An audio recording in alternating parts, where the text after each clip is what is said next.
Story number 1. Custody Battle. For as long as I can remember, I lived in the same house with the exact same neighbors. I can remember as far back as my mom and dad making friends with the couple next door. They did a lot of things together, and I was always over at their house. They would even let me climb over the fence on hot days to use their pool. When I was around 13 years old, they had a child of their own. It was great, and we all made a big deal of it, but that was when things started going wrong. We would hear them shouting at each other all night long. It got so bad some nights that my parents would call the police. Eventually, with the help of my mom, who was a lawyer at the time, my next-door neighbor divorced her husband. It wasn't till years later that I got the full story. He was abusive, even before the baby came. She would often hide bruises and marks on her body whenever we were over at their house. It got worse when she got pregnant. He got more stressed at work and took it all out on her. Not only did she divorce him, but because of his abusive nature, she also won full custody of their son. Being a single parent is hard, and my parents felt sorry for her. They tried to help out as often as they could, and when I was old enough, I started helping out as well. When I was around 17 years old, she found a solid job. The only problem was her hours would often extend well into the night. I ended up looking after her son while she was at work. I didn't mind. We got along well and even played the same video games. One night, I arrived late, so I didn't get the chance to talk to my neighbor before she left for work. That was okay though. I had a key, and I was used to looking after her son by that point. We were halfway through a match of some fighting game when I heard a knock at the front door. I went to answer, but before I could, I heard someone calling out on the other side. The blood in my veins froze. I recognized that voice. I heard that voice every day for as long as I could remember. It was her abusive ex-husband. I asked him what he was doing there, and he tried to convince me that he had set up a meeting with his ex-wife. He told me that she allowed him to come and see his son while she was at work. I wasn't sure what to do. She didn't tell me anything, but I hadn't gotten the chance to see her before she left. I decided to tell him that I was going to call her to check, and that was when he got aggressive. He started shouting at me, saying that I was accusing him of lying. He pounded on the door and threatened to break my neck if I didn't open it for him. I pulled out my phone and told him I was going to call the police. Then, everything went quiet. His kid hid behind me. I crept up to the door and reached up to look through the peephole. As I pressed my eye against the door, I saw him leaning down to pick up a tiny stone frog that usually sat by the stairs leading to the front door. My heart stopped beating. That was where my neighbor hid the spare key. At that point, it was too late to call the police. I grabbed my neighbor's son and ran towards the front door. I had never ran so fast in my life. I practically threw him over the fence into my backyard before hopping over it myself. All those years climbing over that fence to use the pool paid off because I was up and over that fence in seconds. My feet hit the ground just as I heard the front door swing open. I ran to my parents' back door and pounded on it, screaming my head off. The whole time I was clutching my neighbor's son in my arms. My parents finally let me in, and we called the police. By the time they got there, he was already gone. I'm just guessing here, but for him to know when his ex-wife was going to be at work and where she hid the spare key, he must have been watching her. I try not to think about it too much. I'm happy to say that she managed to get into witness protection, and soon after that, she and her son moved away. They still haven't found her husband, and she's still out there somewhere, hiding from him. Story number 2. Over the Wall.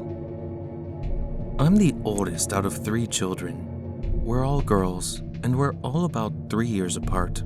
Now, at the time of this story, my youngest sister was only about 3 years old, so that means that I was 9 and the second oldest was 6. I know this may seem crazy to anyone that hears it, but I was often left alone with my sisters and asked to babysit them. It's not that unbelievable. I might have only been 9 years old, but I was actually really mature for my age, and my parents knew that they could trust me to look after my younger sisters. Growing up, my family never had a lot of money. Both my parents worked full workdays. My sisters and I would have to stay home. They couldn't afford to put all 3 of us through school, so we were all homeschooled. You can see why we all had to grow up really quickly. My parents really counted on us, especially me.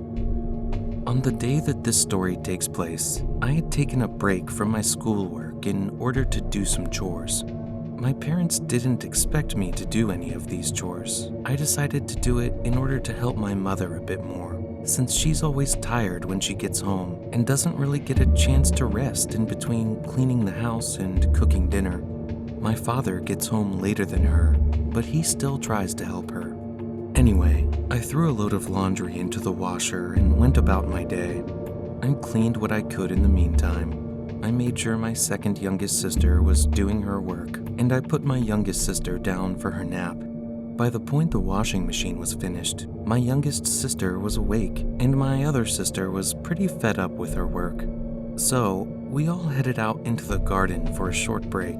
Like I said, we didn't have a lot of money while growing up. We lived in a pretty rough neighborhood. The house was really small, too. All 3 of us had to share one bedroom, and there was only one bathroom. Still, the garden was massive. It wrapped around the whole house, and there was plenty of room for us to play and run around. The brick walls around the garden were really high, but there were no spikes or barbed wire on top of them. I know I said we lived in a bad neighborhood, but my parents always thought that the wall was far too high for anyone to scale. After all, they had problems climbing it themselves. I turned my head around while reaching up for the washing line with a soak and clothespin in my hands and watched my sisters play. I missed the line and dropped the soak to the ground. I muttered something under my breath as I turned around and bent down to pick it up. My eyes were on the ground when I heard a grunting sound, followed by a low scratching. I looked up just as a loud thud sounded out in front of me. My eyes landed on a pair of large, black boots standing in the grass right by the foot of the wall. I slowly stood up, my eyes following the legs attached to the boots. My eyes fell on his face. He was like a giant to me. He was twice as large as my father. His shoulders were wide, his arms were like barrels, and his head was bold and shiny. He was looking up, so he didn't notice me at first. I heard my sisters giggling behind me, and his head snapped towards them. Now, remember, I was 9 years old, so my reaction time was slow. I didn't know what to do. I didn't even know what was happening.